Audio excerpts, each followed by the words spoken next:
Invoca-me no dia da angústia. Eu te livrarei e tu me glorificarás. Amém. Senhor, fala conosco mais uma vez nesse momento tão importante para nós.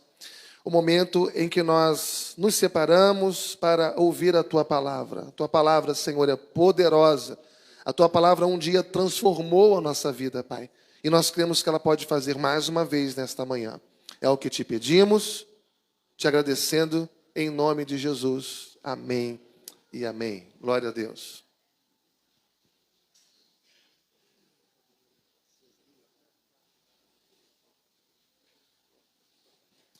Irmãos, no mundo, nós passamos por aflições, passamos por angústias, enfrentamos nossas lutas.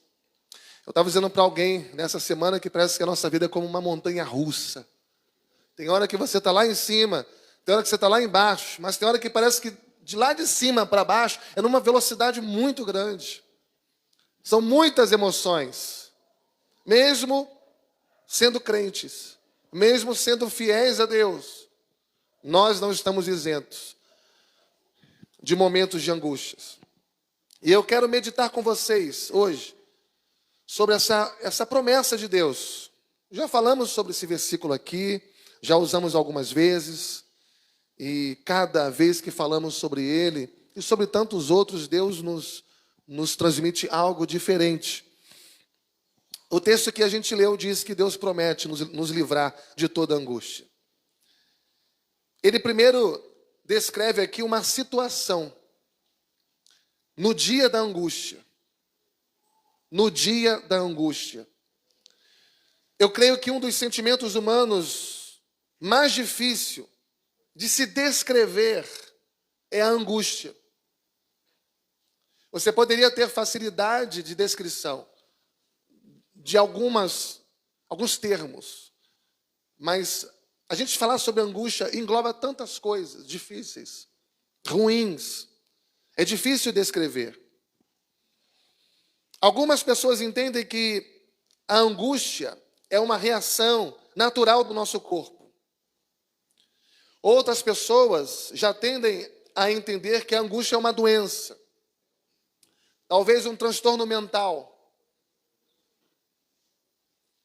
algo que envolve as nossas emoções, não apenas uma reação do nosso corpo. O que é interessante é que quando você estuda essa matéria, tanto no campo da psicologia quanto no campo bíblico, você vai descobrir que não há apenas um tipo de angústia. Uma pessoa pode estar sentindo um tipo de angústia e outro pode estar sentindo outro tipo. Existem alguns tipos de angústia.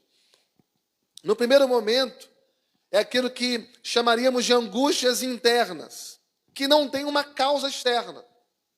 Sabe quando você está naquele dia que você se sente angustiado, você não sabe pelo quê?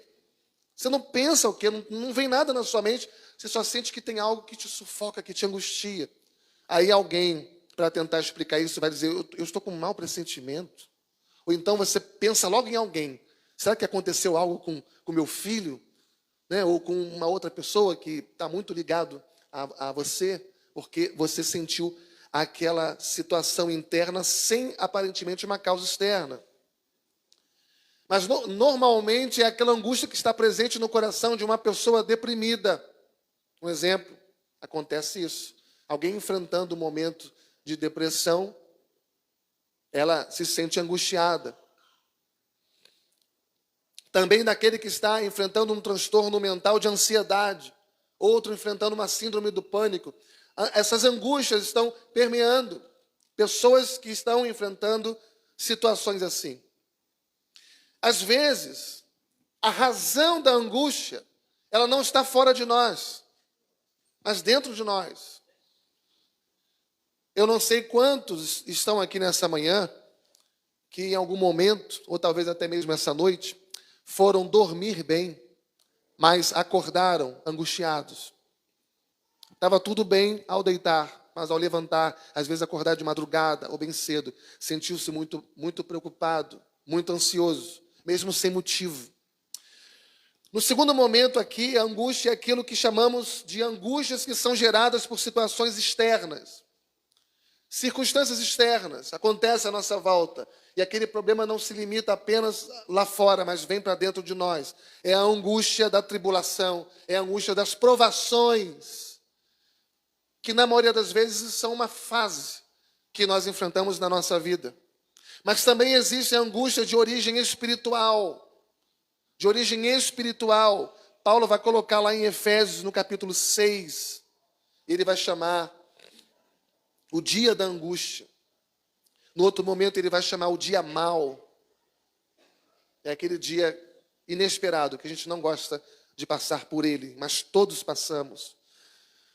A linguagem que o salmista vai usar lá em Salmo 116, versículo 3, ele diz: laços de morte me cercaram, angústias de inferno, do inferno se apoderaram de mim, caí em tribulação e tristeza. Veja o termo tão profundo que ele usa, ele vai dizer angústias do inferno. Explicar isso significa que, de uma certa forma, ele estava sofrendo um tipo de opressão espiritual, de ataque, de batalha espiritual. Ele estava sendo atacado pelo diabo, pelo seu inimigo espiritual. Então ele estava angustiado. A Bíblia fala que o diabo está ao nosso derredor, esperando uma brecha para nos atacar e, de uma certa forma, nos angustiar. Mas o diabo não pode possuir o crente, porque o crente já é possuído pelo Espírito Santo de Deus. Diga amém. Mas ele pode usar as circunstâncias à sua volta, as opressões. Ele pode gerar situações para que isso venha trazer angústias em nós. E muitas vezes é assim que é. O salmista descreve essa angústia como angústia do inferno. Também tem o Salmo 4, quando Davi teve um problema com Absalão, seu filho. Ele deixa isso muito bem claro quando ele viveu um conflito familiar, onde o seu filho se revolta contra ele. E no versículo 1, Salmo 4, versículo 1, ele diz: responde-me quando clamo, ó Deus da minha justiça, na angústia me tens aliviado. Tem misericórdia de mim e ouve a minha oração. O que está acontecendo aqui? Davi está confiando em Deus no meio da angústia. No meio da angústia. E a causa daquela angústia era um relacionamento familiar. Era um conflito familiar. Olha quantos tipos de angústias a gente pode enfrentar na nossa vida.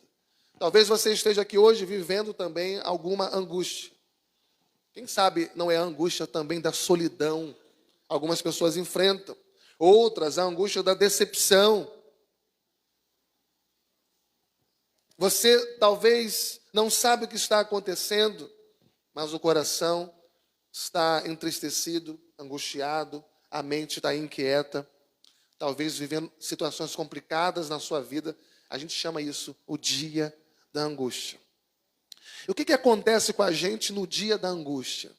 O que acontece com a gente no dia da angústia? Veja o Salmo do aflito, Salmo 102, é o Salmo do aflito, versículo 2. Não me ocultes o rosto no dia da minha angústia. Inclina-me os ouvidos no dia em que eu clamar. Dá-te pressa em acudir-me. Não me ocultes o rosto no dia da minha angústia. Inclina-me os ouvidos no dia em que eu clamar. Dá-te pressa em acudir-me. Veja que, além dessas angústias que as pessoas vivem, ainda tem aquela angústia de se perguntar para Deus: Senhor, até quando eu tenho que passar isso? Senhor, até quando? Porque eu sinto meu coração aprisionado. A sensação que o salmista tem é que Deus está escondendo dele o seu rosto. Ele diz: não me ocultes o rosto. Como se Deus não estivesse vendo a sua causa.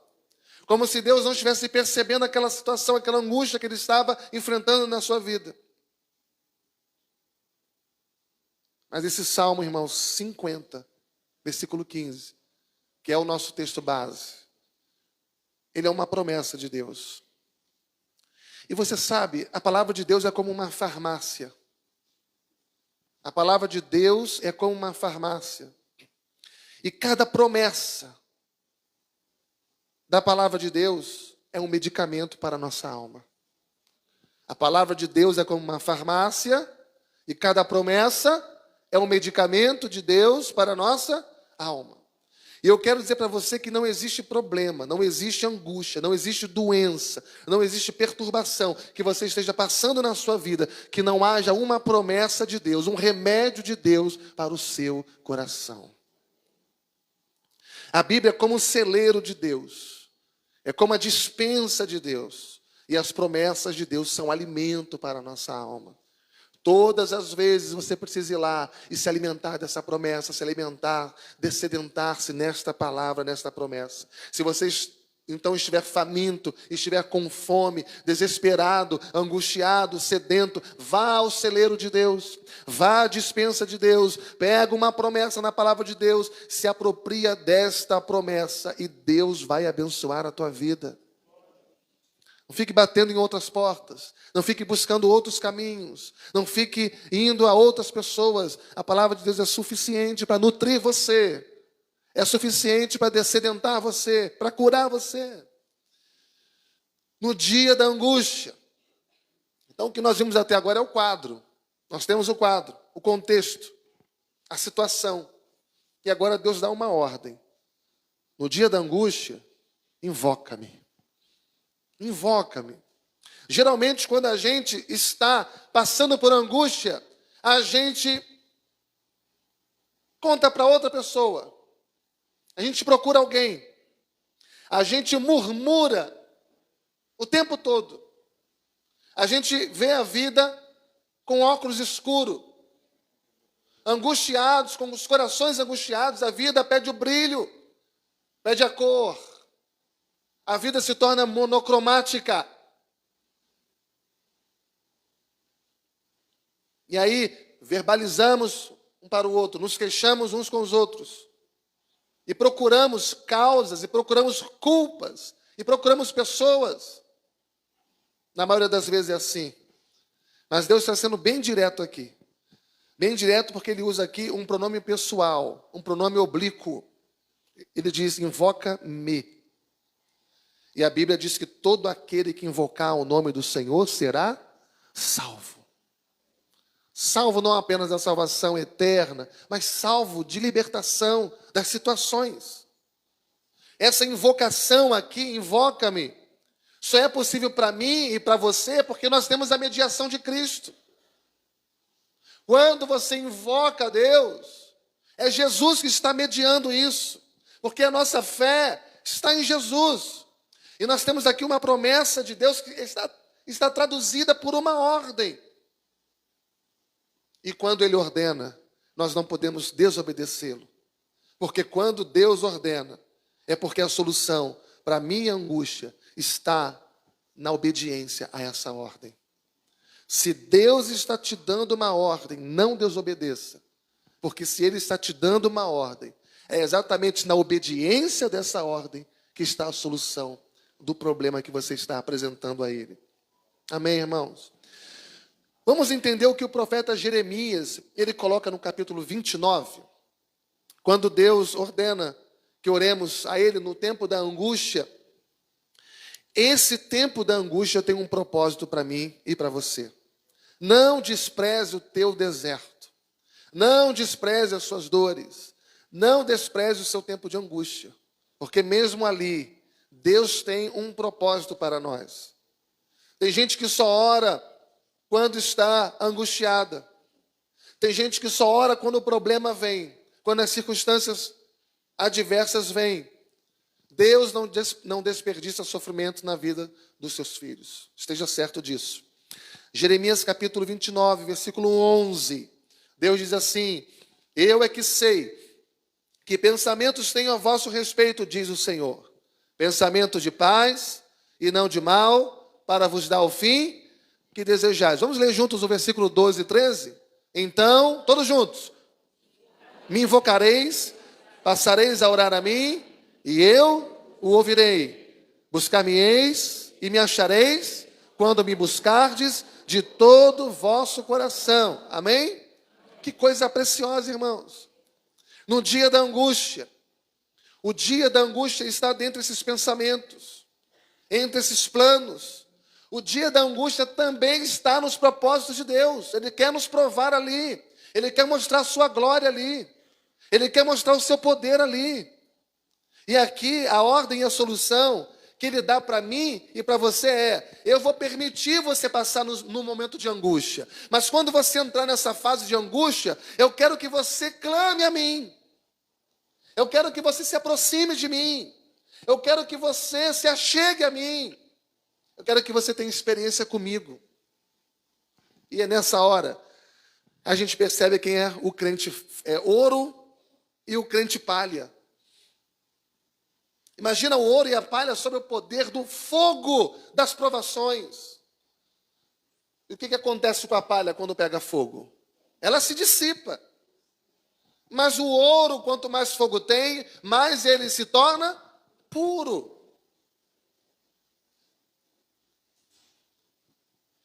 E não se espante com isso. O dia da nossa angústia está na agenda de Deus. Ele permite, porque nada na nossa vida acontece sem a permissão de Deus. E nas nossas angústias nós amadurecemos, nós crescemos, nós avançamos, nos tornamos resilientes.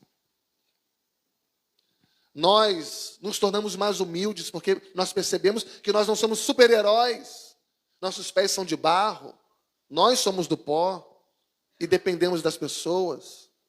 Tudo isso são lições que Deus nos transmite nas nossas angústias. E aqui a ordem e a solução que Ele dá para mim e para você é: invoca-me. E muitas vezes invocar é invocar sabendo que a resposta virá. Invocar esperando com paciência a resposta de Deus. Invocar até conseguir, bater até a porta abrir. Pedir até receber. Buscar-me-eis e me achareis. Senhor, eu não te largarei enquanto tu não me abençoares. O que significa tudo isso, irmãos? A persistência. Tem muita gente que ao sinal da primeira fase ruim já desiste, já desanima, já esfria, já se afasta da igreja, da oração, da Bíblia, da comunhão com Deus. Mas a ideia aqui é a ideia de perseverança, de persistência, de insistência, porque, meus amados irmãos, a vida cristã nem sempre é de vitória em vitória, mas tantas vezes é de angústia em angústia.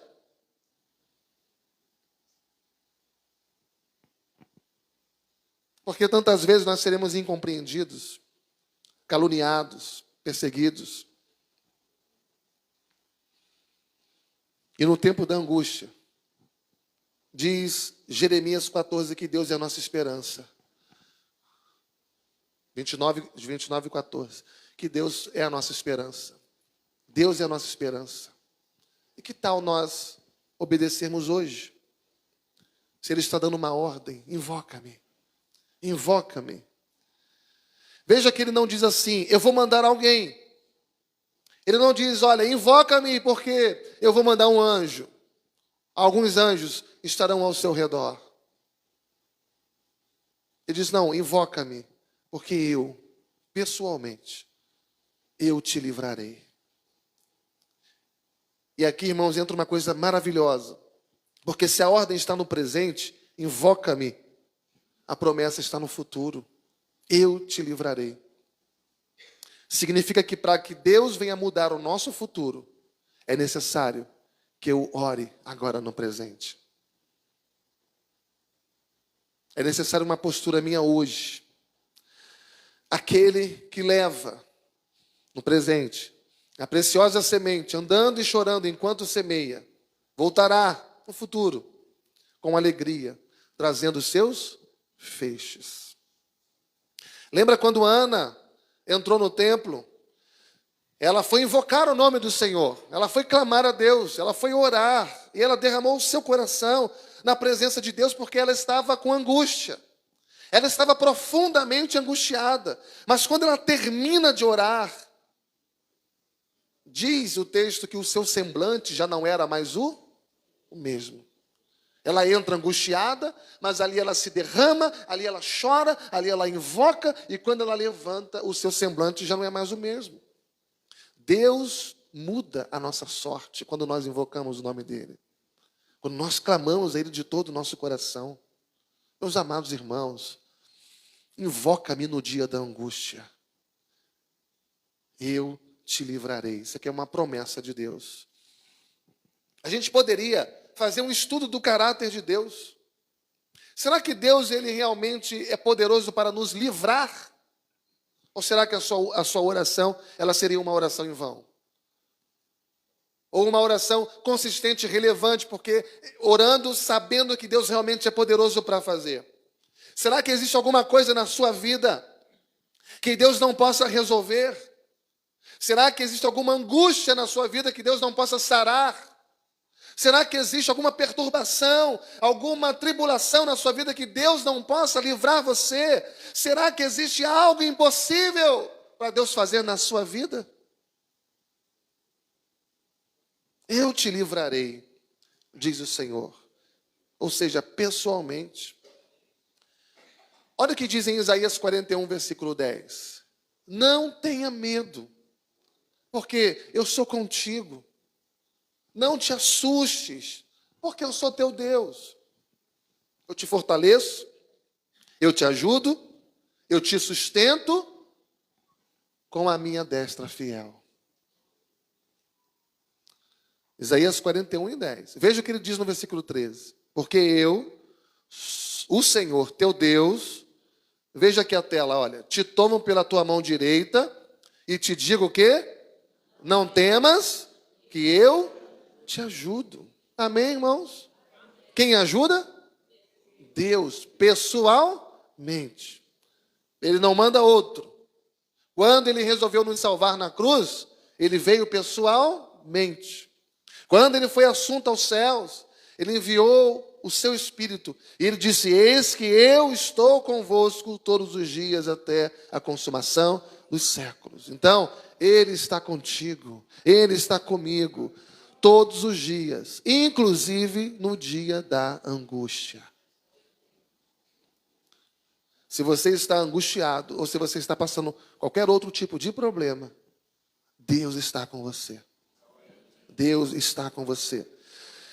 Isaías 43 revela isso no versículo 2. Olha o que diz, está aí na tela, olha. Quando passares pelas águas, eu serei contigo. Vamos juntos? Quando pelos rios, eles não te submergirão. Quando passares pelo fogo, não te queimarás, nem a chama arderá em ti. Quando passares pelas águas, eu serei contigo. Eu serei contigo. Eu serei contigo. Esta angústia que talvez você esteja passando, ele também se angustia com você. Ele sente a sua dor. Ele se identifica com isso, porque ele já vestiu pele humana. Ele já passou por todas as tentações e provações que nós passamos e suportou todas as coisas em obediência a Deus. Eu te livrarei. Salmo 50. Deus pode trazer um livramento para a sua vida nessa manhã. Pode não, Ele está trazendo. Ele está trazendo. Você sabe que Deus livra a gente de coisas que nem a gente sabe. Deus livra a nossa vida, Deus livra a nossa família, Deus livra a nossa igreja. O livramento vem do Senhor e Ele está conosco. Agora, Ele pede uma coisa aqui no Salmo 50, versículo 15. Ele ordena, a ordem é, invoca-me. Ele promete, e a promessa é, eu te livrarei. Mas Ele exige de mim, de você, uma resposta. E a resposta é, tu me glorificarás. Tu me glorificarás. Como a gente pode entender isso? Olha, escuta isso. Todo livramento na vida do crente produz louvor a Deus. Todo livramento na vida do crente produz gratidão a Deus. Toda vez que Deus livra você, você precisa levantar um louvor e uma gratidão a Ele. E se Ele livra você o tempo todo, a tua vida tem que ser uma vida de louvor e de gratidão a Deus. João 14, 13. E tudo quanto pedides em meu nome, isso farei, a fim de que o Pai seja glorificado no Filho. Então veja que há uma verdade teológica profunda sobre a vida de oração. Profunda. Deus responde às nossas orações por causa da mediação de Cristo, por causa da justiça de Cristo, por causa da intercessão de Cristo. Não é porque a minha oração é bonita. Não é porque a minha oração é longa. Não é porque eu sei usar a semântica correta, a gramática correta, respeitando os acentos, as pontuações, os verbos, que Deus ouve, não. É por causa da intercessão de Cristo Jesus. Por mais bonita que seja a sua oração, a Bíblia diz que nós não sabemos orar como convém. E o Espírito Santo, ele traduz as nossas orações com gemidos inexprimíveis. Então é por causa da mediação de Cristo, é por causa da justiça de Cristo, da intercessão de Cristo. E por que através de Cristo? Para que o nome de Deus seja glorificado através daquela resposta, daquele livramento que Ele vai dar e que Ele tem dado. Muitas vezes, irmãos, hoje no nosso contexto evangélico, a glória está sendo do pastor que orou, da irmãzinha que ora. Ah, menina, você tem que ir comigo lá naquela igreja, porque o pastor, olha, tem uma oração tão forte que o milagre acontece. Não, mas vamos comigo lá no monte, porque lá naquele monte X, lá tem uma irmãzinha que quando ela, olha, ela é pequenininha, mas quando ora, Deus faz coisas grandes. A gente começa a atribuir o poder, a glória, às pessoas. Então a gente começa a atribuir o milagre às pessoas. E aonde que fica Deus? Fica esquecido, fica de lado. Salmo 40, tem uma coisa muito importante que a gente tem que aprender como crente. Quando Deus livra o crente, quando Deus resolve os nossos problemas, tudo tem que gerar louvor, honra e glória para Deus. Deus. É Deus quem faz a obra. Nós somos apenas instrumentos nas mãos de Deus. Salmo 40, olha o que diz. Esperei. Gente, uma pausazinha aqui para elogiar a nossa equipe técnica da mesa de som, né? Puxa vida, como que facilita a nossa vida tendo esses textos aí. Eu louvo a Deus pela vida aí dos nossos irmãos da mesa de som. Amém? Vamos dar uma salva de palmas para Jesus pela vida deles? Estão de parabéns. Só por causa disso a gente vai ler junto esse texto que está em tela. Vamos lá, juntos? Esperei confiantemente pelo Senhor, Ele se inclinou para mim e me ouviu quando clamei por socorro. Tirou-me de um poço de perdição, de um tremedal de lama, colocou os meus pés sobre a rocha e me firmou os passos e me pôs nos lábios um hino de louvor ao nosso Deus. Muitos verão essas coisas, temerão e confiarão em quem? No pastor, no Senhor. Olha as coisas que Deus vai fazendo, que Deus vai operando, que Deus vai agindo, e as pessoas vão começar a ver, elas vão temer e elas vão confiar em Deus. Não é no homem, é em Deus. Aqui está muito claro, o salmista descreve a sua situação também como se ele estivesse num buraco, num tremedal de lama, numa cisterna, num poço. Mas ele invoca a Deus. Ele não fica lá no fundo do poço dizendo, ó vida, ó céus, ó minha vida, ninguém me ama, ninguém me quer. Ele invoca e Deus se inclina. Deus é tão misericordioso que Deus tira ele de lá e Deus dá estabilidade para ele. Porque a Bíblia diz que Deus o coloca sobre uma rocha firme. E Deus coloca nos seus lábios o quê, irmãos? O novo cântico. O novo cântico. Se Deus coloca nos nossos lábios um novo cântico depois desse livramento, significa que todo livramento que Deus faz na vida do seu povo produz gratidão, produz louvor, produz adoração a Deus. E o nosso louvor é fruto de lábios que confessam o nome do Senhor. E por que nós confessamos o nome do Senhor? Porque Ele, gente, é o nosso Senhor. Ele não é o Senhor de outra coisa. Ele é o Senhor da igreja. Ele é o Senhor da nossa família. Ele é o Senhor da nossa vida. Ele é o nosso Deus, Ele é o nosso Salvador. Ele é o nosso Redentor. Amém, irmãos? E a nossa vida, a vida de todo crente, a vida de todo salvo, a vida de alguém que tem Deus como Senhor, tudo o que acontece na nossa vida precisa redundar em glória para o nome dele. O que está acontecendo na tua vida hoje? O que tem acontecido na sua vida esta semana? Dá glória a Deus. Mesmo sem entender, mesmo sem compreender, mesmo sem gostar, diga: Senhor, eu te glorifico por tudo. O Senhor sabe por que eu estou passando isso. E se for alguma coisa errada que você fez, que gerou isso, se conserta. Se conserta, porque o cair é do homem, mas o levantar é de Deus. O justo pode cair 7 vezes o Senhor o levantará. Se você cair, você não ficará prostrado, porque o Senhor o segura pela mão.